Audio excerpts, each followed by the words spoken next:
the goat blood and all that is when he's in the new chamber, but that's after that's Mexico? after he does the trip. Yeah, that trip to Mexico was really fucking cool. As far as like, for me, that was like the pinnacle of like how beautiful these effects are in this film.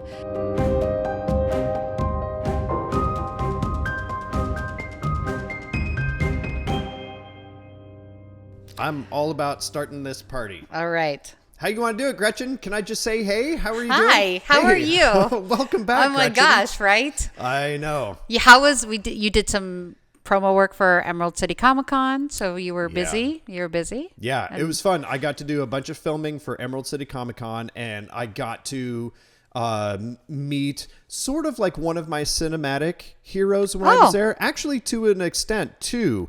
So I got to film with Michael Ironside.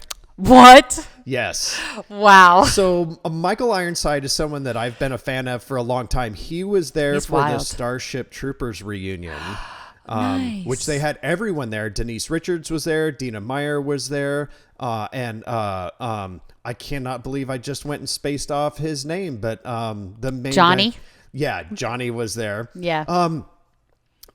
He was Michael Ironside is fabulous. So he's this really gruff Canadian guy. Oh, totally. He's has some physical issues because he's had knee surgeries, and so he's really having some difficulty with his knees. Yeah. So like I got to help Michael Ironside up and down from his seats and whatnot, but he's kind of got this like gruff, curmudgeonly persona about him, but he is so nice, and it's a fun gruff. He's a good person, and he's not gruff or grumpy toward other people. He's that dude that wants to tell stories. Oh, yeah, my goodness. I've heard one of his stories. I went to a premiere of or showing of I think it was 35 millimeter showing of Scanners. And oh my goodness. Oh my so awesome. Goodness. Yeah. And he was in attendance, and it was at the Hollywood Theater. He talked about his siblings, and he was saying his siblings had these powers of being able to use psychometry or something like that. So he talked about some of his kind of supernatural Isn't that bizarre? Yes. It's bizarre. I mean, it's not, I mean, I obviously never pegged it that way. Yeah, no, right? Like, so when he told that, I was like, is he like lying, or is he just like, is this just like a thing because we're doing the Scanners, or no, apparently he has some siblings that have some like special powers or whatnot, and he talks about it pretty often. Like they were able to like move objects or something like that. Yeah. Something like that. I remember him talking about it. But yeah, he's a fun fella. He's a fun person. Yeah. I never would have expected that. That's interesting that he had that supernatural one. He told a supernatural experience too about how he's got a birthmark on him. And he had some encounter with a person that's kind of like a soothsayer, gypsy woman, palm reader type of a thing. Wow. And he wasn't really so much into that. And this person did a reading off of him and said, do you have a birthmark in such and such a place? That's actually part of your prior life where you were wounded in battle by a spear, and wow, it was this whole story, and it was fantastic. And I was like, oh my goodness, I'm sitting here with Michael Ironside, and he's telling me these transcendental stories of the supernatural that he's had through. And I think he's got like 4 other siblings, something like that. Yeah, it was fantastic. And there's like this kind of gruff grandfatherly thing or something. It was like joyful gruff. I loved it. I love a good curmudgeon. What can I say? I've got a soft spot for him. But it's funny that you talk about him talking about past lives. We have a film today we're going to talk about that is past life regression, possibly de-evolution, a kind of a foray into the transcendental beliefs of like the 1980s, 70s. That is a fantastic transition. That we didn't even plan that, and you were just like, donk. Well, he set me up. What can I say? So we're going to talk about Altered States. Ken Russell's 1980s horror, science fiction, thriller, body horror. I mean, it goes so many routes in this one. I mean, this is also, from my understanding, is Ken Russell's first Hollywood film. He later goes on to, as we know, like do like, you know, I like doing the Lair of the White Worm. But my understanding is that this is the first time he was given an ability to do a Hollywood film. That's why we have like the cast that we have, and like the spectacular scoring and the wild effects that are happening. Because his other that we had, right? I mean, his other films, like with like the Devils and with Lair of the White Worm, Devils being before and Lair White Worm being after, there's elements of these in this film, but also I feel like this is his moment to like really shine as a director. And I mean, it's kind of cool for him, this being his first. Yeah. And there's so much to talk about in all of this stuff. Because we have opinions and and theories. And I mean, I'm sure people have different beliefs about this and what they perceive from this. We have two very different perspectives as far as like religious backgrounds. And so, and also our lack of religious at this point for both of us. And any type of scientific knowledge that we kind of bring into it's all this. Pseudoscience and fringe science. So, I mean, what we're bringing in is this is kind of the era of a pseudoscience, that people had this belief that schizophrenia and other illnesses, like mental health illnesses like that, were not diseases, but they were possible states of like spiritual disorders, and could be helped by doing experimentation with drugs, and like especially like altered state name drop altered state drugs, like things like ketamine and LSD and psilocybin and whatnot. Like these ideas were that they could help people with these mental health issues. And later on, we've worked on those things more. But this was also based off of like the science of like, there was a famous a famous scientist who created like the isolation tank. His name was John Lilly, and he did experimentation with like dolphins and whatnot, and like he was also again a very fringe scientist. So I think this is like the writing of Paddy Chayefsky, I think is his name. He wrote the book Altered States, and that's what this was. He based that work off of John Lilly's isolation tanks experimentations. And drugs. And somewhere in there, I don't know when it was that it was ever found out accident. Well, no, I do remember. I was actually listening to this the other day. There was the whole discovery of the MK Ultra program that had happened, and that was because of Watergate, and they thought that they had destroyed all of these records, and then all of this stuff was being pulled, and people were like, oh, it turns out we've been experimenting with people using LSD and a few other things and trying to see if we could slip them into alternate realities, or be able to figure out like truth serums or anything like that out of all of these things. Well, this era was a very because this movie shot in 1980, but like this is the setting of this film is in the late 60s, and so there is that air of we're so young in our science and still at that point, and thinking that there was these alternate realities that could be accessible through different types of experimentation like this, like using electricity and water and isolationism, and like using drugs to slip between the realms, the bounds of this earth to and that's kind of what this film goes into. I mean, this starts with our doctor, with William Hurt, starting off in an experiment where he's in a isolation tank and he's reliving the death of his father, and he's crying in the tank, and there is so much. I love this film, I have to be honest. I say that a lot about, and I don't think we talk about films we hate, obviously. Like, we don't seem to focus on that kind of stuff. So this is one of my picks because I just think that visually it's such a stunning film. And I know that it's a little bit of a slow burn for a lot of people. It takes a little bit to kind of get us ramped up. But once we get there, shit gets unhinged quick. Yeah. And it's a film that really doesn't set a stage either. No. We don't like get introduced to the characters, introduced to the situation, go into the situation. We and kind then of have find out as we go along. Right. And because we really start out with our doctor, William Hurt, is already in this chamber and already starting to experiment with the idea of what the current technology can do for him in these isolation chambers and how that can trigger emotions and memories and what that can mean for schizophrenia. And yeah, exactly. His intention is for mental health help. Right. Yeah. But that kind of, we start right out with him in a chamber. Right. And that stuff kind of has to be spelled out for us, which is great. And it's kind of brought to us as this story unfolds. So, I mean, we really start in the thick of things. Absolutely. With it.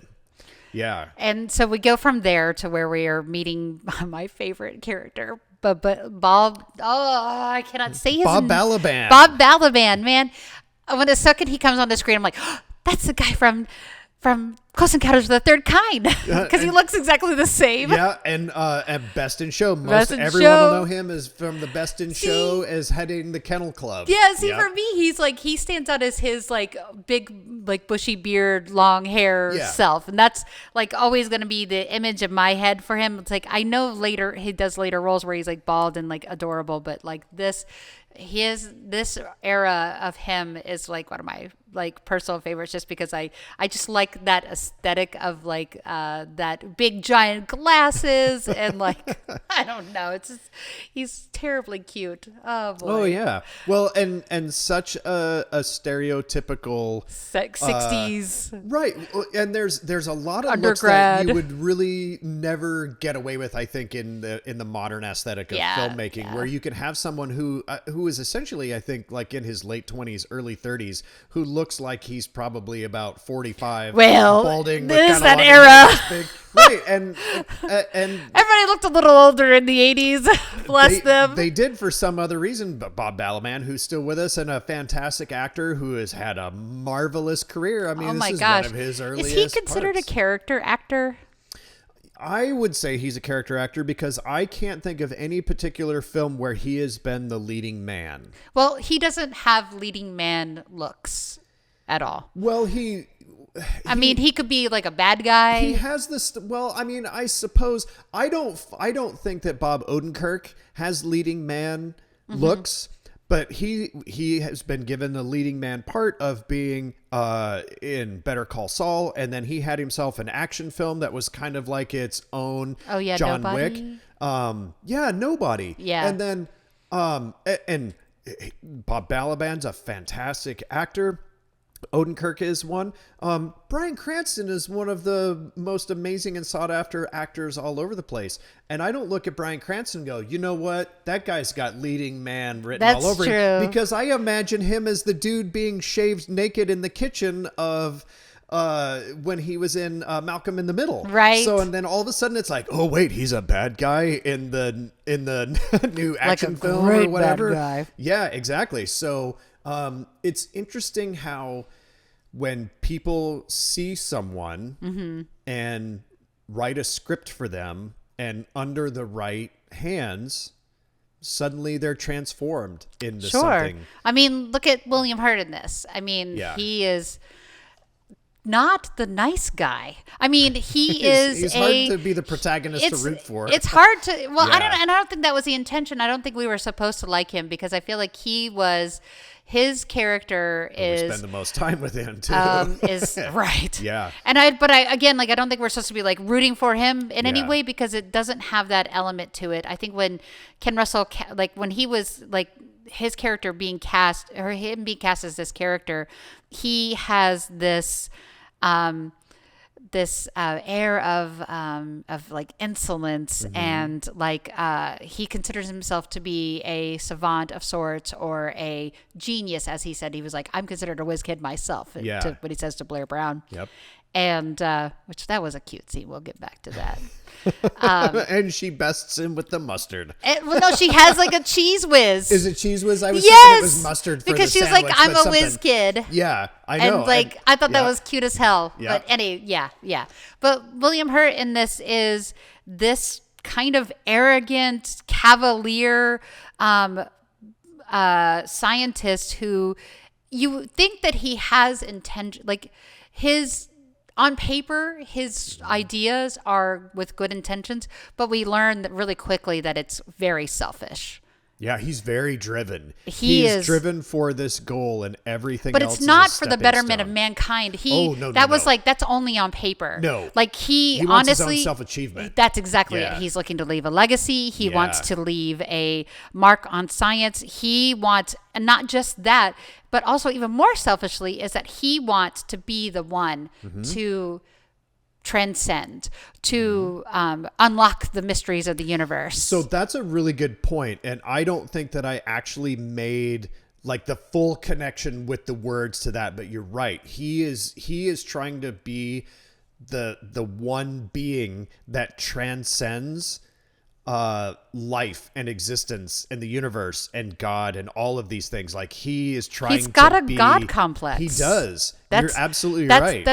That's a excellent. class case like God complex. Yeah. But he also says he points to that, and many times there's many times in this where he even says he's like not a good guy. He's like, I'm a terrible like partner. I'm not gonna do well He's by you. missing the empathy part of all of He this. absolutely he recognizes it. right.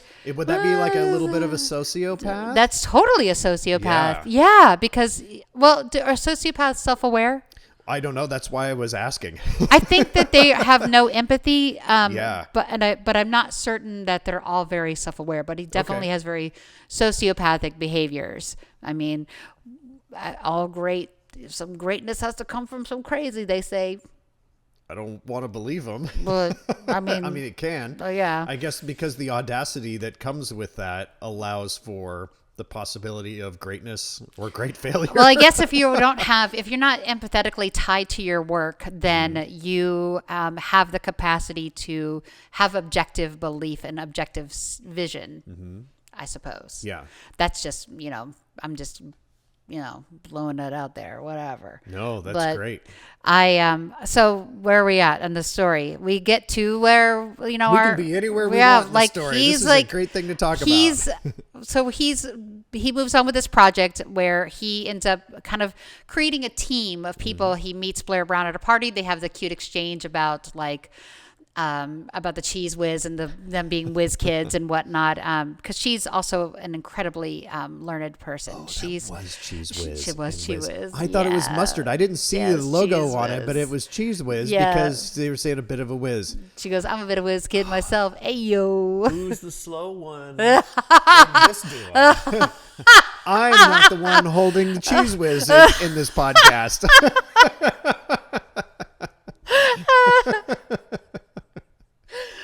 Well, I like the way that they kind of come together as like he's all, do you want to come home with me? She was like, yeah, I have a roommate, but let's go in the den. And he's like, yeah. And then they're doing it in the den, and he has this like religious experience. Now, first of all, it literally is a religious experience. It's okay. I mean, like, I get it. Like, great sex is like God, seeing God. Yeah. There are moments. However,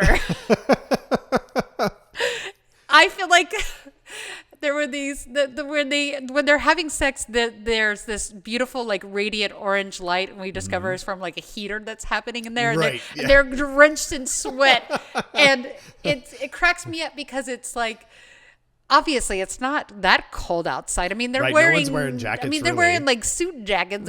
He's got his wide lapels, which is gorgeous, and like a velvet blazer, and she's got like this like kind of cool like go-go dress happening.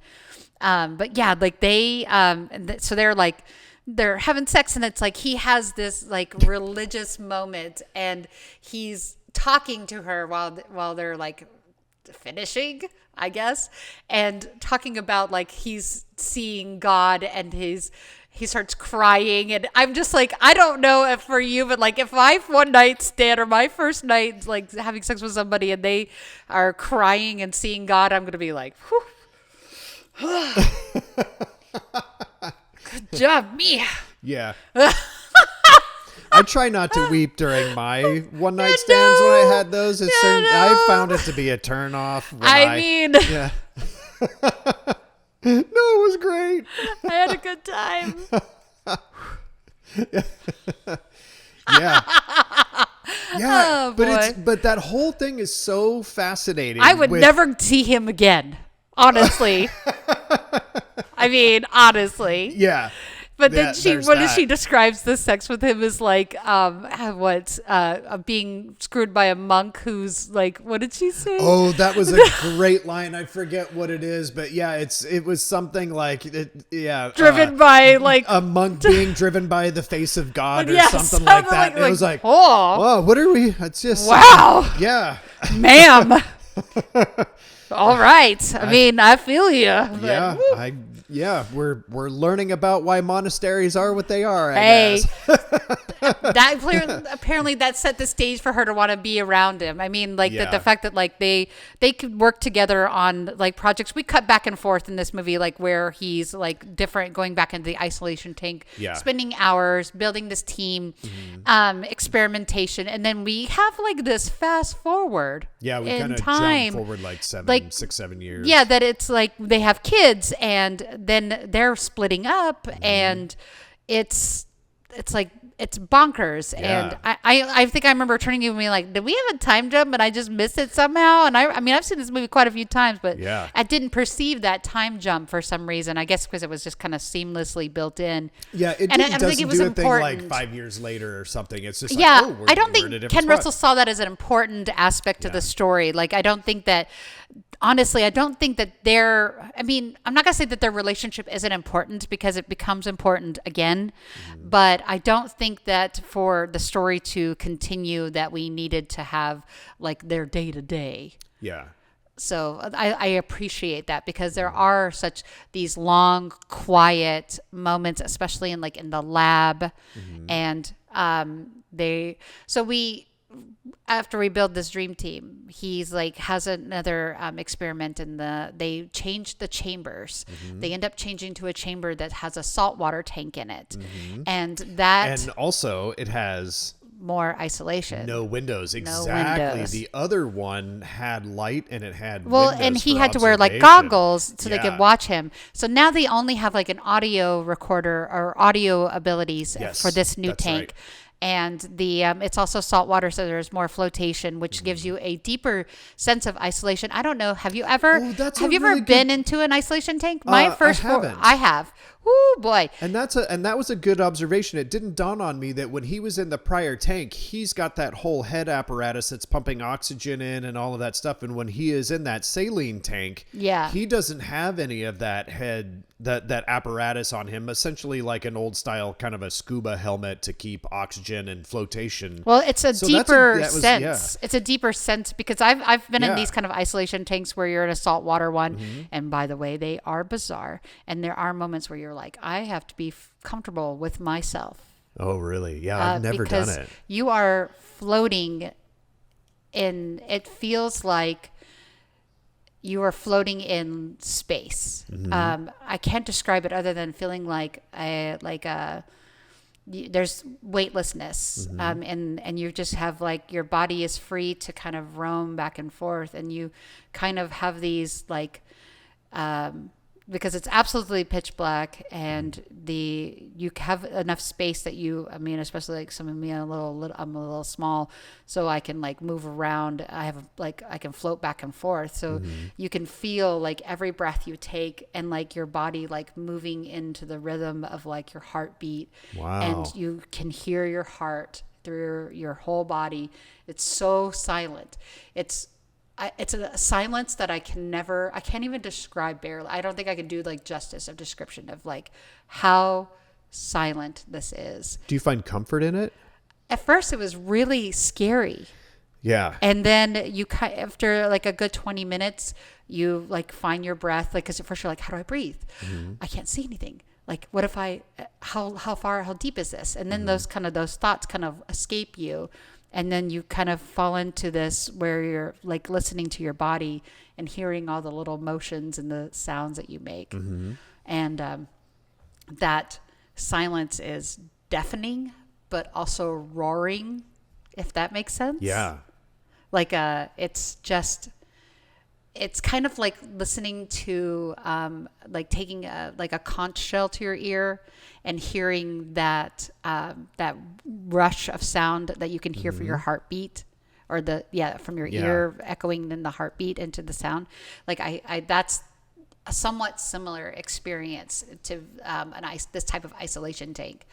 And I mean, I've only done it twice, and I mean, I gotta say, maybe I'm not comfortable enough with myself in that kind of silence, because it is arresting, and you kind of see some demons, or like you explore like parts of your thoughts, and you're like, where your dreams were going, and I don't mean to go so deep, but you know. We can go deep. This is the right one for it. Yeah, I mean, I feel like this is apropos for this. Yeah. And that's why I asked, because I struggle with those kind of things, and even just going to sleep at night and having the quietness in my head is something that I don't achieve. And so the idea of being completely isolated, where all you can hear is maybe your breath, maybe your heartbeat, maybe the sloshing of the water, a little bit like that, being there, I worry about my brain and what I'm going to think about, because most all of my intentions are to not think about those things that the intrusive thoughts kind of float away after a good 20 minutes. That would be nice. That's the thing, is at least you kind of fall into a rhythm after that. Like, again, like you kind of, your body kind of syncs up, and it's funny, like when you breathe, you're like, you know how when you're floating in water, you kind of like duck back a little bit. Well, because it's saline water, you just barely like. Yeah, it's really, the water is like dense. It's like, much more dense. You are being saline, like so it's floating. Yeah. It is bizarre. Yeah. I mean, I can only attribute it to anything other than that. That's closest is to like when you're on a thrill ride that brings you up and then drops very suddenly, and you have that weightlessness for just 20 seconds. That is the continued experience, but like you're not falling. Yeah. But you feel like you're falling at first, because it's so dark and so silent, and you have nothing. Yeah. Yeah. So now imagine having some on kind LSD. Of a crazy, because that's as he assembles his whole team, and before he transitions into that new chamber, he does that whole vision quest thing. Well, no, that the vision quest came a little bit later, because right before, he has that first experience where he's taken like LSD, and then did that happen before the goat? I thought he had the goat blood and all that is when he's in the new chamber, but that's after Mexico? After he does the trip. Yeah. That trip to Mexico was really fucking cool, as far as like, I mean, I don't pretend to understand anything about like indigenous rights or religion, or I literally know zero things. I hypothesis only, so don't come for me. But yeah, it is for me, that was like the pinnacle of like how beautiful these effects are in this film. There is a scene where and we forgot to mention is that there was, every time we've met our character at this point, he has been lit up behind him. Right. Like when he meets Blair Brown, she sees him through a hallway, and in the hallway is this, like, he is a silhouette with this bright, beautiful light behind him, and he looks like an angel walking up. So that's that time. And then when they're in the cave. And when he is backlit in that house, when we see him, he's very backlit. It's like it's blown out. Yeah. It's like he's entering this house. That's why he looks angelic.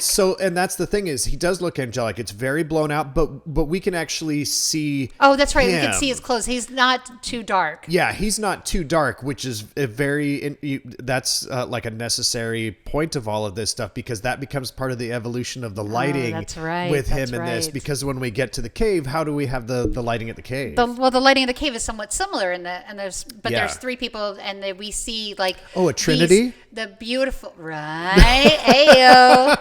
And we see like this, the beautiful like shape of this cave, and then the lighting behind them is like almost like a sunsetty, like pinks and whatnot. Please tell me that cave does not look like a sideways vulva. It totally does. It's, I mean, with that, and the whole thing was lighting up, and then funny and enough, then yeah, and well, and I feel like that's kind of like thematically that's what's happening in this film a lot of times, because there are these moments of like rebirth, and I think that was intentional, because like Ken Russell tends to be like, he's a little on the like he's an esoteric existentialist. He's also like a little on the psychosexual stuff too, as very well. Much like, so. I mean, like look at all of his other films, like Devils. We have like the nuns that are like, which is the one I have to see. I have to watch that one. You know, the Roman. Well, like I said, Lair of the White Worm, which I watched as a precursor to this one to get warmed up to Ken Russell. Yeah. And there's a lot of psychosexual stuff in that. Absolutely. Every time that vampire bites into someone, they have these weird psychosexual, I don't know if it's like flashbacks or if it's infusing some kind of visions, but yeah, like Dionin. Topless nuns being raped by Roman soldiers who still have their armor on, or just all sorts of weird things. And there was like weird strap-on stuff that they had on. I was like, my jaw was just in my lap, and I was like, oh man. And I'd already seen Altered States by this time, so this was just like, woo, Ken Russell. He upped his stakes a lot between 1980 and 1988. But also used a lot of the same tools and techniques too. Very much which so. Is funny.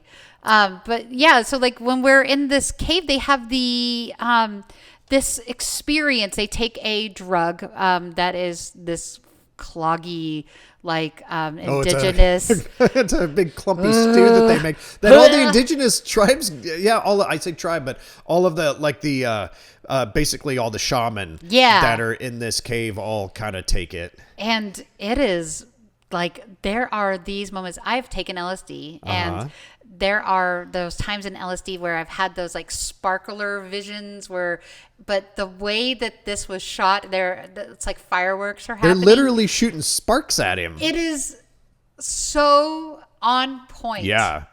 And it's practical. That's the cool thing about all of this stuff, is that it's practical. Have we done a film that doesn't have practical effects yet? Not yet. I mean, other than Dinner in America, like I feel like everything we've watched has been very well, and Godzilla actually was not all practical effects. That was a CG. digital effects. Yeah, but one, like well done. honestly, yeah. like I think since then we've kind of been focused on like those kinds of films that are. But and bringing it back with -1 though, we got to see a lot of the practical work that they did, like the tilting stages that they used between the building roof and then the boat and all of those things. So there was some practical effects used there. And I think that was what we talked about, because it was like we have a soft spot for that kind of thing as film nerds. Right, integrating that practical with the digital effects. That's how it should be done. Yeah, and for Ken Russell's film, he does have that too. Those. Yeah, there's a lot rotoscoping and compositing, like those things, and like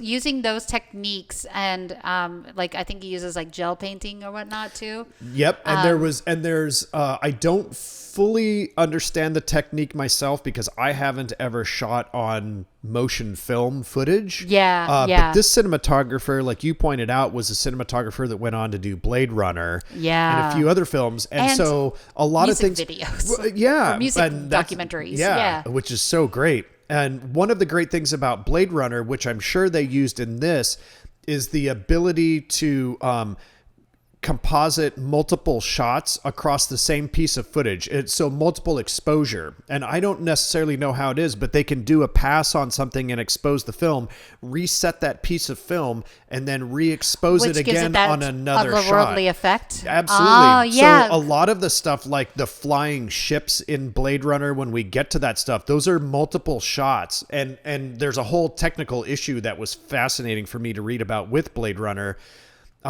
Because you run the risk of, if you complete your shots and then you're trying to do your last composited multiple exposure and you blow it, you've basically blown every single shot on that whole thing. And they would have problems like the footage would jam or get eaten in some way. Oof. And then they'd have to go back and redo the whole entire sequence again. So in this film, we're starting to see a lot of that really technical crazy So camera I wonder if this work was that's like happening. his foray into that as well before. Probably. Because Blade Runner came out, what, 80?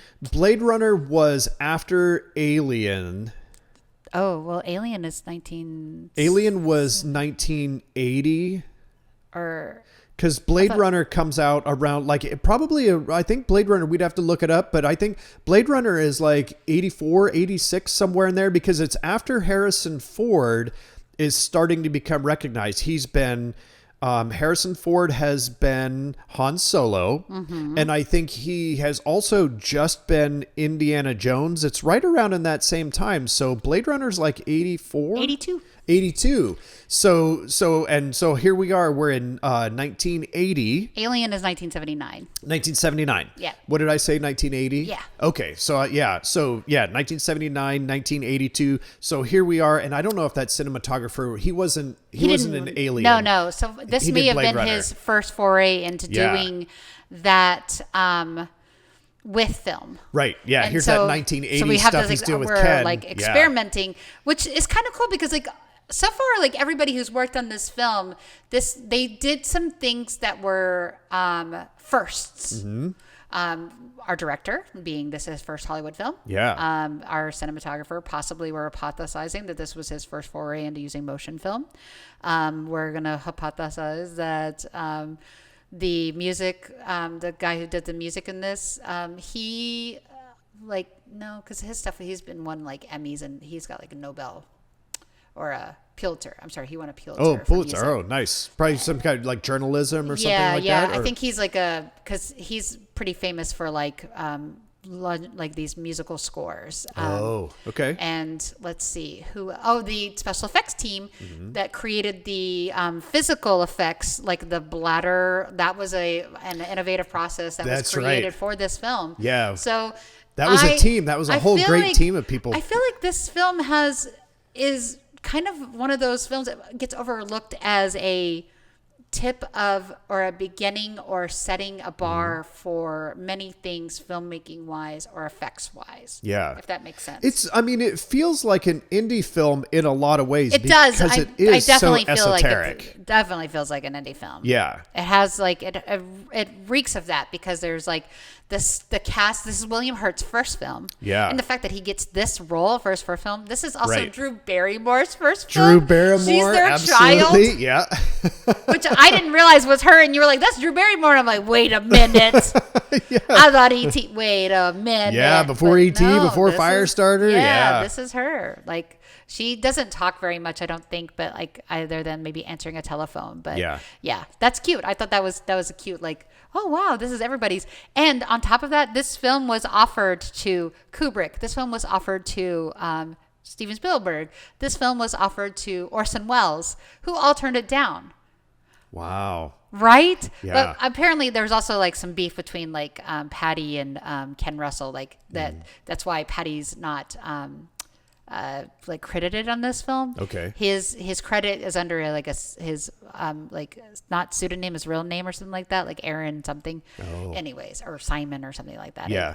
And it's not as important, but what is important is special effects. Yeah. And that amazing The practical scene. and the optical. Well, and that's where our guy gets his new drug.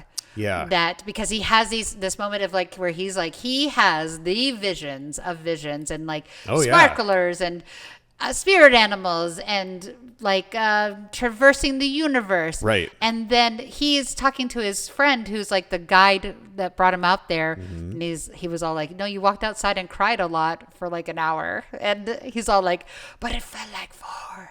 And that's exactly. And I'm like, that's how it feels when you take acid. I mean, or when you take mushrooms, that's how it feels. I mean, I've never done those things.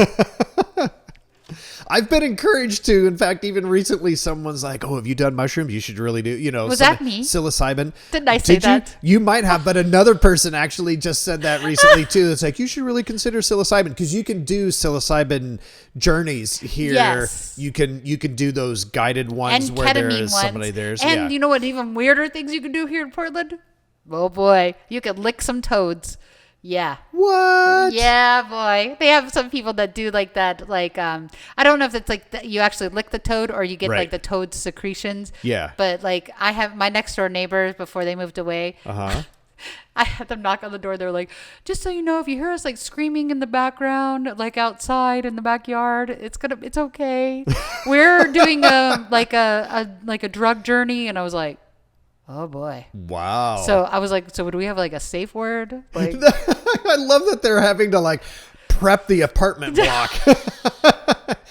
well, because their backyard faces my door. Right. So they were like, let me just. Oh, the house over there. Hey, just in case we're out here naked. Screaming and- yeah, at 2:00 in the morning and one of us starts It's howling guided. at the moon. Yeah, just to understand that it's, I love it's those. controlled. I miss those neighbors. They were bonkers. But yeah, I remember being like, oh boy, I was like, do we need like a safe word? So like, I know like this is the word that things have gone awry. Right, yeah. And she's like, no, we're good. And like, it was Like they're going to remember the safe word at that moment. If you start stabbing each other, should Yeah. I call the cops? Yeah. Yeah. But that's, I do love that you brought that up though. Having been a person who has not done any of those things, Yeah. but pot and alcohol is as hard as I've ever Yeah. gone. Cause I have my own, I actually have a considerable amount of fear of the idea of losing control or not having control of myself or anything like that. So I've never been experimental with those things. You should start with an isolation tank first. Oh, I would like to try because I think I can probably like hit the emergency button or something like that. There's if a I have button on to. the inside that you can hit the lights and it turns on. But I love that connection and having you bring it back because visually we're with William Hurt through this with the spark and the smokes and the. We never see the outside perspective we don't. during his trips. That's true. We never see that. We have to be told that you just were kind of outside the cave for a while crying, and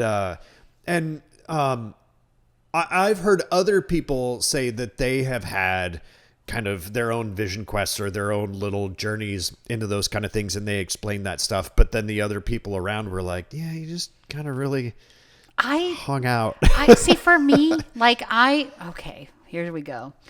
I don't. This can be edited out. Oh boy, but probably not. I am not a spiritual person. Mm-hmm. I believe, I don't prescribe to that as much, but I want to believe. I want to experience something that is beyond explanation. Yeah. Like I am open to it, but I don't believe currently. I'm more of a seeing is believing kind of person. I've had experiences that I was like, maybe. Do you feel that you're seeking it, or no? I'm definitely not a Okay. seeker, but I'm receptive to it. I feel like Yeah. I'm not closed off from it. So I used to say that I don't prescribe to magical thinking, and I felt like that was a really closed off way of saying like what I really am more open to it. So when I've taken like transcendental drugs and things like that in the past, sorry, Mom, I never had those like those talk to God moments, or I've never had those moments of where I've like saw beyond, but I have had those like cellular moments of like stardust and seeing like not sight beyond sight, like not like I'm not like the sort of omen or anything like that, but like just having that escape from yourself, being able to see outside of your body and being able to see that's about the most like beyond that I've ever experienced. Honestly, I mean, I've had like those like silly ones where things transform and you're like, whoa, did I just talk to something weird? Like and I remember being like, I don't think this is working, you guys. And I literally sounded like this. I don't think this is working, you guys. But I didn't sound like that to me. Yeah. But clearly I did to everybody else. But I didn't have those moments because I don't have that spirituality tied into my being. I don't have a very religious belief anymore. I don't believe in God. I don't have I don't believe in a higher power, but I do believe there's matter and energy and form. And I think that those are the elements that I've experienced when I was like really tripping. And like I would see like colors that I don't think existed and like that kind of thing. And that's how I perceived that. I mean, some people, they see God and then maybe that's God to them, or that is their space babies. But for me, that was never that. It was always just like these just beautiful visuals and like being able to see beyond myself and outside of my own self. But for me, it was always like the visuals. So that's when that happens in the cave, when he's like seeing the fireworks and he's like looking up, I'm just like, yeah, that's what I've had, but not seeing God, but definitely seeing like flashes of like things like of like animals and like fauna and like our divine tied to our world and our ecosystem and things like that. Yeah. No, that's totally. So again, not having had those experiences because I haven't done that, but I've been around folks. I'm, as you know, I love backpacking, being outdoors. So years ago there used to be a big group of us where we all worked together, and we all then recreated together too. We would go on big backpacking trips in the wilderness areas. We'd take off for a week and go backpacking in backcountry. And most of the people that I was with would either smoke pot and also have mushrooms. And so very often I would be out camping with people who would take mushrooms. And I remember one time we had this fantastic rain shower that ended up coming down, just this beautiful shower moved through this wilderness area. And again, I'm not on anything because I'm afraid to. And I mean, I'm okay with saying that. It's essentially me being afraid of that. Sure. And possibly maybe afraid of the experience, but afraid of the idea of like losing control. And none of them did. But it was amazing to kind of watch them go through it and then what they would experience and how they would explain it afterwards. And one of the aspects of that was this very visual, color-based aspect of what came out. Things became vibrant. Things began to radiate color. Music would have a visual. Fantastic. Yeah, and that's a big one. And being someone who has been a musician for most of my life as well, same. a lot of those folks have really encouraged me. They're like, that's one of the reasons why, like, you will experience music in a way that you can't comprehend. Feel it. Right. You will see it. They also, I mean, they have said that there's a visual representation that comes about for them. We gotta take some mushrooms and go listen to some music. That'll be it. We'll have a special Patreon episode for everyone to be able to see that. Oh, no. It'll be me just like sitting there for like 2 hours, not anything. No. But then we'll do the commentary after the fact where we'll go back and say, so at this moment where you see me wetting myself, I'm actually running through a forest with a unicorn. Oh boy. I've derailed us. I'm sorry. Not at all. This is fantastic. This is literally what this show is about, is us to go in whatever direction we want to, starting out with a film. This is perfect. And this is why I love watching movies with you, Gretchen. This is fantastic. Little did you know I was going to talk about all this last night when we were watching this. Instead of watching Lair of the White Worm, I should have taken mushrooms to prepare for this one. Oh boy. No, this was, I think that's why this, name drop, it's all states. This is what, for me, is what the allure for this film was, also based on this. I love the idea of a pseudoscience where we're trying to cure these kinds of mental illnesses with this kind of, because now we've discovered using ketamine, people do ketamine journeys and have cured depression. Mm-hmm. I have a friend who has had long-standing depression and does a ketamine journey, and it has they are like a different person. They are like sunshine. And they were probably one of the most sad people that I knew. And so it was amazing to me to see that kind of transformation, and so that's like that potential was there. And we were just kind of on that beginning of the iceberg, I suppose is what they would say, like just tiptoeing over that edge of, and that's kind of what this film and this book and the experiments of John Lilly and all that were from. And in the story, they get the drug from this, and this is what we bring back to the lab, and this is what starts the second act and gets things fucking going. Yeah. And I'm realizing with the things that you have said, I think I didn't necessarily put all the pieces together until now, talking about all of this stuff, because he gets the drug from the shaman and he has his vision.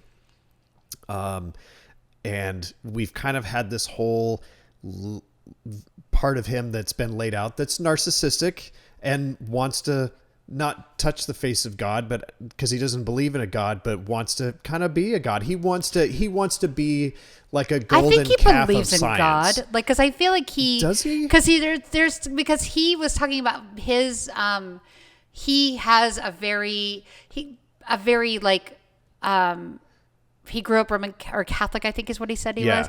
So he has a very like deep-seated religious, what do they call it? Well, he had a religious background, but I guess the way I felt it was being given to us is that he had let go of that.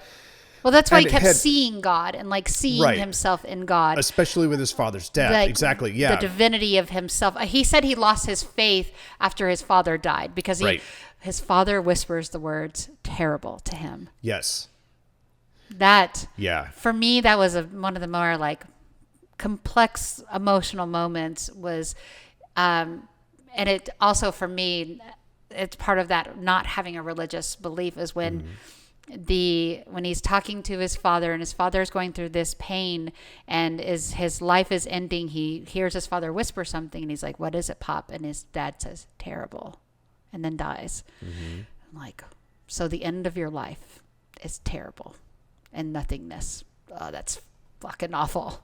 And again, like that roots back to like the whole not having a belief, and it's sad. I mean, but I want to believe. So yeah, we'll see. Yeah, see what the future holds. I guess I'm open. It almost so I would say that the William Hurt scientist that I'm seeing at the most would be a deist, as if there is some kind of creative force in the universe that you could apply a God name to, but it's really the universe. Yeah. And it's almost like, and I feel like when I watch it, that's kind of what I see and feel like Ken Russell is kind of doing with all of this, is that there is this strange nexus of consciousness and being and universe and birth and stars and planets and nothingness and everything, and it's kind of all of that. That's the beauty of this esoteric like movie. I love it. And I mean, this is where he has that vision where he is regressed back to, he's seeing these simians and he has like, he gets he's like, I could taste the blood of the goat on my mouth. And when they open, they're like, one of the crewmates is like, no, fuck this, and like throws open, he's like a physiologist or an endocrinologist. He's the endocrinologist. He throws open the door and you see William Hurt and he's like, he looks like he's covered in like you thought face paint for you, and for me I thought it looked like when you have a baby, they have like this they have all the placenta mess on them and like the caul on them. And he was like, his mouth is covered in blood, and then they wipe his face off, and then he throws it in the fire. So we never get confirmation as to what is like actually blood-wise in his mouth. Right. And they're very specific in making sure that we follow the fact that he is burning this evidence of whatever this is. So we never know. Like, we're left to not knowing. Yeah, and which is pretty great. But yeah, and that is a part that I love about all of this, because you were the one that were saying that you thought it was like placental matter that was on him, like a newborn baby. And I was like, I was thinking that it was like very old kind of face paint, like some kind of earthen material that somebody had wiped on their face, very similar to the shaman that we saw that were in the cave. And then he had the blood on him as if he had and not reverted back, not that he was participating in any type of a ceremony back then, but maybe he had painted his face and been part of a hunting party, because he seemed like he was describing a pack, and they weren't really, the way it was being described to us wasn't something like, it was so ancestral, hominid, humanoid, that it was that they were hunting more like sapiens, like gorillas or even wolves or something like that, as opposed to being tool bearing people, Australopithecine or something like that. So like he describes them taking down a goat and chewing on it, and then he comes back. Piece of lava or something like that is what he talked about. So I thought that was, I remember when that scene happened, you thought that was like, your perception was that he had like physically left time and space, and for me it was we were talking about I was thinking that it more felt like he was like body regressing, like deep memory, like lizard brain, like a genetic memory. Yes, that's what I feel like this was in general. And then as we continue on, like there are these moments of where he's losing, because he is taking so much of this drug, which they talk about, like is poisonous and has these levels that if he takes too much that he could die. But he's like, I have to know the things of the universe. Delve into the tank by myself. Do the things by myself. And there are moments that happen like that are kind of like these silly, obtuse things. Like the scene, for me, the most silly and somewhat heavy-handed moment was when there was a one incident in the tank where he goes in by himself, and then he comes out as a simian. Or whatever, like a Neanderthal or he is whatever. I'm sorry, I did forget to mention the fact that when after they take him out of the tank, that they're x-rayed, he asks to be x-rayed, and then they find that he has the laryngeal sac of a gorilla, and they're like, great, we have a gorilla x-ray here, and it's like, well, that's actually that dude over there. So that to me should have been like the moment where we're like, and like the endocrinologist like loses his shit. He's like, no, absolutely fucking not, I'm not participating in this is ridiculous. I don't want to be party to this. And I kind of love like that dichotomous of like this is proof like of physical regression, and they are like, nope. No. That's where we learned this guy is an endocrinologist, because he's like rattling off all of his paperwork and creds. It's like motherfucker, I am all of these things. President. You are not going to tell me that we are transcending time and space and altering our genes inside of a swimming pool. Fuck you. Right. And also, like, I think that, like, that, what does that drug do that is, like, so that drug being a regressive thing, and then on top of the isolation aspects of it, does that what's causing, I gotta love a good French science, so I say that term a lot in this, but that's for me, that is a good suspension of disbelief. This rings so true to what it's drawing its source from, that you can suspend your disbelief. It's not ridiculous. But then we do have that ridiculous moment of the simian coming out of the tank and then running amok in the city and hanging out with a pack of dogs and going to the zoo and then killing a goat at the zoo. It's like, okay.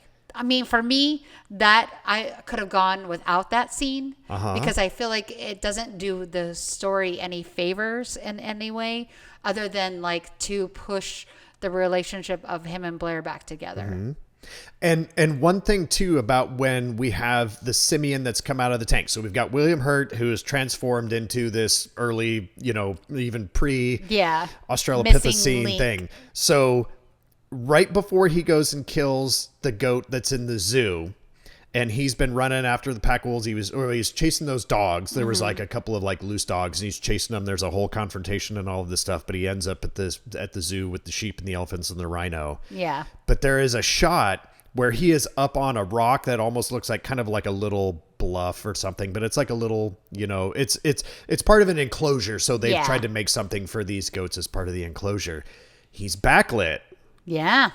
But he's dark. He's all covered in hair. It's whoever our actor is that's in it, because it's not William Hurt. Yeah, in all no of the way, makeup. because It's someone that guy's smaller. so small. Yeah, it's a very smaller stature person, but they've got him in like this bodysuit of hair, and they've done everything up to make him look like a very old humanoid type. Yeah. With the biggest ball sack hanging down. Holy crap. I didn't notice. There's one shot where it was like, Jesus, that guy's been running. Ding, ding, ding. Oh man. But we're back to that backlit spot, and this is actually, I think, the first time where we get the backlit shot where he's dark. And because he's in this kind of hairy suit and out there, you can have this very backlit profiled thing that really stands out as this creature, but we don't have any kind of like facial features, any frontal features. It's dark. Yeah. And so we've kind of had this light transition of the person that we've been following, who's very backlit and so do you think we're reading too much lit. into this? But I think I'm reading too much into it. Me too. I'm okay with it, because I think it's just, even if it's like a happy accident, it's beautiful and it's poignant, and it has these, it rings to his loss of humanity. Yeah. And on top of that, it is his loss of humanity. It is. Becoming, de-evolving himself is a loss of his humanity. Yeah, it is, because what makes you human is not present in that type of creature. Absolutely. Well, and because when we do get to our third act and our final moment, where he's gone through all of this stuff, the experiment is over. I'm kind of jumping ahead a little bit, but fine. We're not a scene-to-scener on this. So, no. But when we have our final moments later on, and we have that backlit moment before we get into the really crazy whacked out. And we're not in like the most whacked out one. We can talk about the scene where he's got the most whacked out one with the whirlpool and the lights and Space Baby and all of this stuff. That's at the end, but this is post that. Yeah. He is. Oh, is it? This is literally the last scene where he's in the hallway. Oh yeah. And he's in a bathrobe. Yeah, that was. And he's starting to regress without being in the isolation tank. That's and not right. having it. It's like he's taken it so much now that his body is starting to do this regression thing, because he is having his moment in the hallway. He's banging on the walls. Like the song, like the video, But right before all that happens, he's backlit, but we don't see any of his features. And so that is our moment where we're like, oh, even though he is physically modern day William Hurt, doctor, PhD, scientist. Yeah. He's mentally changed, because he makes a grunt.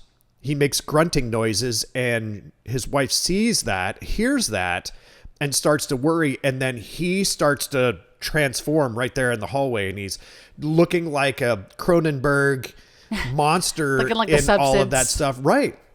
The Substance, that's a really good one. I haven't seen Smile 2. Apparently there's like a creature in Smile 2 that kind of does something like that. Yeah. But to me, it's like very Cronenbergian. Yes. Where it's like this really morphed, bubbly, creature-y thing. There's a bunch of stuff going on there. And, but he is backlit again. And so we have that backlit, but he's very dark. We don't get to see his features. He's not the angelic person anymore, right before he becomes kind of a monster that he has to struggle against in the hallway to overcome the transmorgification into whatever it else that he is devolving to. Yeah. That is also part of that special effects that is incredible. Yeah. Like, prior to that, building up to that, like bodysuit of like a crazy like Cronenberg nightmare. Yeah, he has these moments of like, we get these close-ups on his arms and like legs where the skin is like bubbling. Yeah, and that's what I was talking about when I was talking about the air blotter technique. This was revolutionized, or I guess constructed. Revolutionary for this, because it was the artist had created this like skin flap that made it look like the skin was rolling by pushing air into a bladder, which had the most disgusting / amazing effect. Because it does make you go, oh, he's de-evolving, and like hair would be pushed up, and like there was a scene where he's standing in the shower and he's looking down and starts laughing because his toes become like an ape's toes. He gets ape feet and everything. I mean, it's very visually realized. Yes. For 1980s and whatever the restrictions were at that time for either budget or technology, it's a very visually realized film. This movie scared the crap out of me. I think this is when I started watching this film when I was a little kid. I have very deep memories of like I used to watch, my parents didn't know this, I used to watch movies from behind the couch when they would be sitting on the couch, and I would like kind of sit over to behind the couch and just be really quiet and like watch. And because I've loved film for my whole life. It was like one of the things that connected my father and I. He was a film lover, and he got me to love film. And they would watch scary movies late at night, and they watched this one. I think must have been on cable or something like that, because this came out 1980, so I was not even 10. I mean, I was like 6, 7, something like that. And little kid. So I remember watching it from behind the corner of like my parents, like while they were watching the movie on the couch, and somehow managing not to like let them know. They also ate nachos when I was, what? Late night nachos without us? How dare. They had the McMenamins idea before McMenamins. Right. They were revolutionary themselves in their food consumption prior to they had cheese whiz, the theater eater. No, but yeah, no, it's this film. That's what one of the things that I keep saying I love this film, but yes, it's one of those things that I keep going back to, that I've talked about this film multiple times on different shows that I've been invited on, and I've never felt like I got to give it a good enough treatment. So now I feel like we've really succeeded in getting to talk about the effects especially. And that brings us to that amazing rotoscope / practical effects, the whirlpool, like the big space baby run. So I don't even know how to like describe it to people other than like, you have to watch this film. I mean, clearly most people are gonna or have seen it and are gonna be like, oh, I need to rewatch this. But that scene of like, he goes into the tank, and I can't remember if he goes by himself or not. Do you remember if it was by himself? I don't remember. I think he decided that he was gonna. No, it was. So Blair Brown shows up. She goes there to stop him, but the other guys are there because he's like, this is like the big one. Like, I gotta push it because he took a bigger dose or something like that. This was like the big dose. Like, this was like all the cards are on the table. Like, we're going for everything here. And she's trying to get the other scientists and him to realize, no, you can't do this because there's all this other shit that's happening over here. Too much implications of other things that can happen, like his health, whatever impact this will have on the world knowledge. He's clearly, if he's not transmorgifying into some kind of an Australopithecine, he is clearly losing his mind enough to where he is waking up naked with sheep blood all over himself in an enclosure at the zoo. What we're trying to stop him. We should probably not have him do this again. We should probably maybe see if we can make him come to Jesus moment.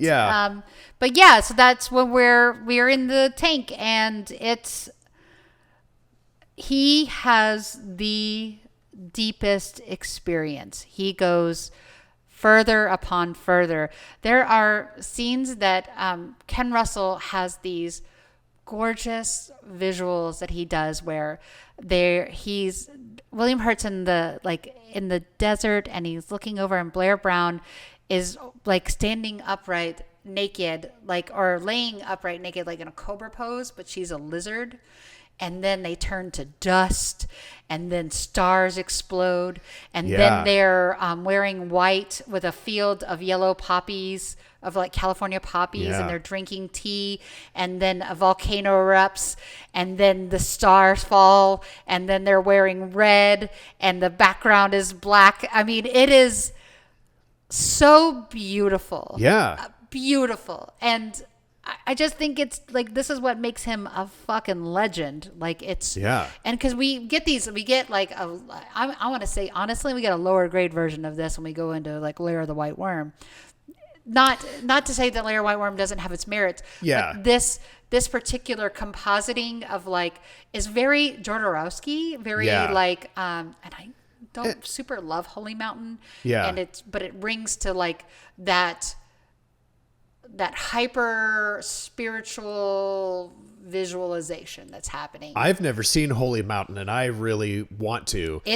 I've never seen a Jodorowsky project at all. I never knew who he was until it came out that there was that documentary Jodorowsky's doing, and I was like, I don't know who this person is or anything. And that documentary's wacko and crazy, and it's amazing. And then it's like, oh, this person has this whole breadth of work that they've been doing in these really like crazy esoteric art house 4-hour My Naked Son Standing on a Hill films.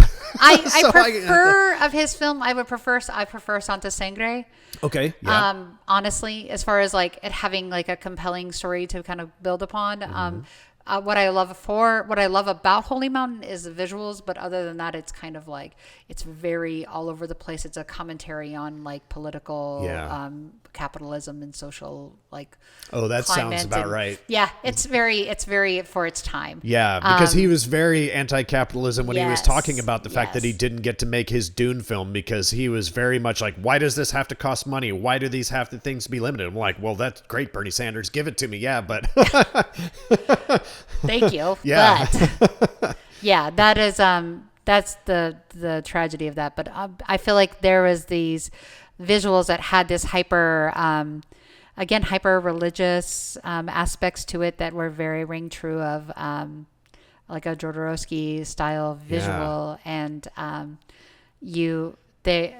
he starts going further and further and falling away from himself. He starts regressing past the visual land field of like him and his wife, and then he has like, he's back in the simian time. He's back to his like simian self, and then he goes further than that. He goes into like the Earth's core, and then he goes further and further and deeper and deeper. He's in space. He's in time. He's in birth upon birth upon birth upon birth of self, back to the plant cells, the cells for the egg and ovum, like the sperm, the beginning, the very beginning, the space baby, the eyeball, like it. And then there's this giant vortex, and in the room, practical, and they can all lit see it, vortex, which is amazing, because it looks like they basically have shot like a fan. Like they're shooting a fan with water and ice, like maybe like a smoke machine that's like crazy lit up. Yeah. The only time I've ever seen something kind of close to that was this dumbass movie called My Science Project. Oh yeah. That's what it reminded me of. I was like, oh yeah. I love that movie, but I mean, it's a silly, fun, dumb movie. Yeah. But yeah, that's the only time I've ever seen this effect done quite to this extent, and it's kind of mind-boggling. I mean, if I was tripping in that room, I'd be like, whoa, boy. Yeah. I just fell into that. I mean, because it looks what it looks like. And the nexus of what he has done has actually pushed energies out, because we have Bob Baliban is staring at a monitor with these bright lights shooting out of it, and it knocks him out. Yeah. The other scientist gets blown out by the... Oh, he gets blown out of the hallway, the endocrinologist. Yeah. And then Blair runs into the room to like save him, because like they have a connection. Yeah. And I mean, that would be the only thing I would say that was her... I think she even makes mention that she is the last remaining shred of his humanity. Yes. And She is not their kids. She's the anchor. Yeah. But she's his anchor. Yeah. And when she reaches into the vortex and calls out for him and pulls him out, she's like holding him. She's birthing him all over again. Right? Yeah. Right? Yeah. Yeah. That's the way I took it, that Yeah. she's kind of birthing him back from whatever part. Because again, this whole thing is prior to his kind of breakdown in the hallway at their home, the last scene, which is him starting to regress without the chemicals, without the machine, without being in the isolation chamber. He's carried all of that stuff with him into whatever his world is. So yeah. she's birthing him back into I almost this feel plane like of existence. this would have been the greatest ending. The hallway. Well, I don't know if I agree, because the thing about the hallway, while wild and weird, I feel that Ken Russell is having William Hurt's doctor make a choice. What is your choice? Do you want to be here with her? Because she tells him to fight it. Oof. Right. She tells him to fight it. She does. And she's like, be with me. Right. And when he grabs her hand, he infects her with this right.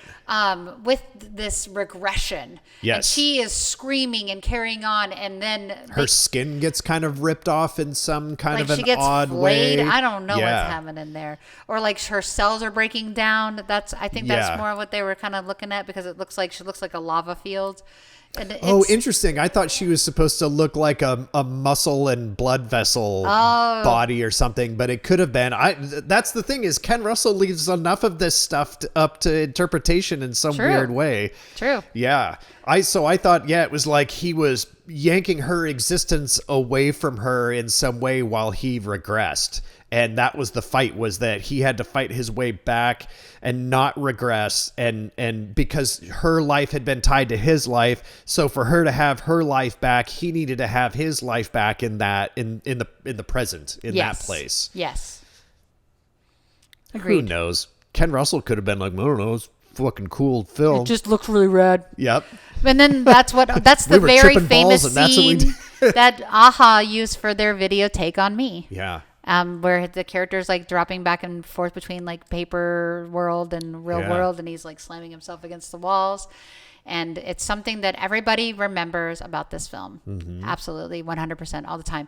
That, and at the when he has the visual experience, for me, this is the one I always go back to, is there is a crucifixion of something, like God, Jesus, whatever, and the goat head with many eyes. Yeah. Oh boy, that gives me chills. Yeah. I think that. Why? Tell me about it. Because I want to talk a little bit about it. I don't know why, but I think is it's Revelation, right? Like the beast of many eyes. I don't know much about. You could, yeah. But why it's just so stark and so poignant. And it's such a beautiful, striking image, because it has this like goat head, and it's very uncanny. And I feel like it's influenced many artists later on in life. Like, this is just a hypothesis, but like Evangelion, there's a scene where there's like a character being crucified, and the character has many eyes, and it pops up. But to me, that's like very like on point with that. Yeah. But I could be just like drawing here, like. See, and I love all of this imagery coming together. Yeah. So if we look at the Old Testament and the description of angels, angels are horrific creatures in the Old Testament. They are beings that are have wings that have 1,000 eyes. They are not what we do, but we have this very Christian depiction of this angelic guy at the beginning, when we see him all backlit, all clean, kind of blonde hair. We can see him really well. But when we get to this thing later, we have kind of a little bit of this crossover that is a little bit of Revelations with, we have this multi-eyed beast, and it's kind of a goat-headed thing. It's very Christian in that we have the crucifixion. We later do have the resurrection in a part of that. So we kind of have like this old school idea of angels with multiple eyes. We have revelations of these creatures. There's all of this stuff that's kind of being mixed together. in this shot. And who knows what he could have been. I mean, this could have been like, well, it'd be really cool if it was a goat with a bunch of eyeballs, you know. Well, and it's they just may such not a have been cool- overly thinking it like me, but I'm like, wow, this is like all this stuff coming together. It's awesome and it's crazy. And it has that, like, again, that like really famous Ken Russell thing where he has like the whirring background is happening. It's like clouds are like thundering down, and then it's like Christ, but it's goat-headed, scary Christ. Yeah. I love this movie. I'm so glad we watched it. Me too. I am too. So it's interesting. This is a really good example of me watching a film now, because I watched Altered States for the first time about 2 years ago, because when I was a little kid, I was afraid of that film. And because of the upbringing that I had, I feared scary and horror stuff, and that kind of plays into the religious aspects and the kind of the closed off aspects of the family and the life that I had, how I was raised. You know, I told you this, I didn't see Jaws until I was in my very late teens or early 20s. So we're talking like 1989, 1990, 91. Like that's about when I first saw Jaws, because my prior life, I had been very afraid of horror films. Friday the 13th, Nightmare on Elm Street, all of those films were things that I saw much later on in life, not when they came out. And I remember seeing them as VHS tapes in the rental store and being afraid of the covers, because I had been taught to be afraid of these things. So Altered States was one of those films where I was just like, I remember Altered States. I should watch that film. And then watching this.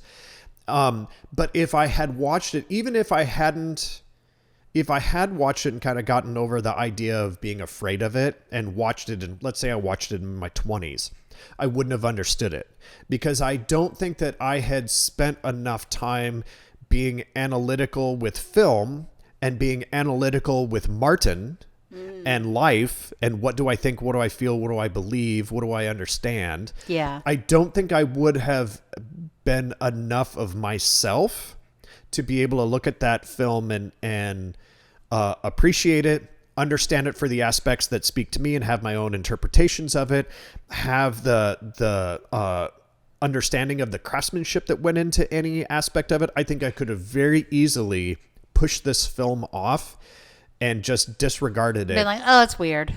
Absolutely. I could have very easily disregarded this film. I think a lot of people do that, honestly. And that's I do too. The tragedy. But I think that's why we come in and do these discussions and these critical breakdowns, is because it brings attention to things that people may not have noticed or noticed and then didn't wanted to know more, or whatever the case may be. So thanks for watching this with me. Thanks for watching this. Thanks for bringing this one up. This is fantastic. And I'm also really excited to tell everyone what our next film is going to be that's going to come out after this one. Yeah. Do you want to talk about it? You do it. Okay. So this is fantastic. We are going to watch The Company of the Wolves. In the Company of Wolves. In the company. So I in the Company of Wolves, but I've seen it, The Company of Wolves. So I've seen it both ways. Oh yeah. I think it's In the Company of Wolves. In the Company of Wolves. And that's what I thought too. I think I had typed it into IMDb and then it tried to come back at me. But I think the cover says In the Company of Wolves. And I think IMDb has it as The Company of Wolves. Oh, interesting. Anyway, it doesn't matter because it's going to be a great watch. I watched that film a long time ago. Very similar to this. That is a film that in the time that I did watch it, I didn't necessarily understand film and myself. And I didn't necessarily understand the director and messaging and images and all of this stuff. So I am so excited to watch this film again. And very similar to this film, having a lot of people early on in their career, there are going to be a bunch of actors in this film where it's like, whoa, this person's in this film. And some of them are well established or becoming very well established. Very BBC, we should probably point out. This is a lot of BBC actors. And yeah. This is very like British. Our BBC. Yeah. It's going to be R-rated. Yeah. So yeah. I'm super excited to watch this one. This is going to be really great. So yeah, Gretchen, for the next one, thanks so much for being here for this one. Yeah, thank you. Yeah.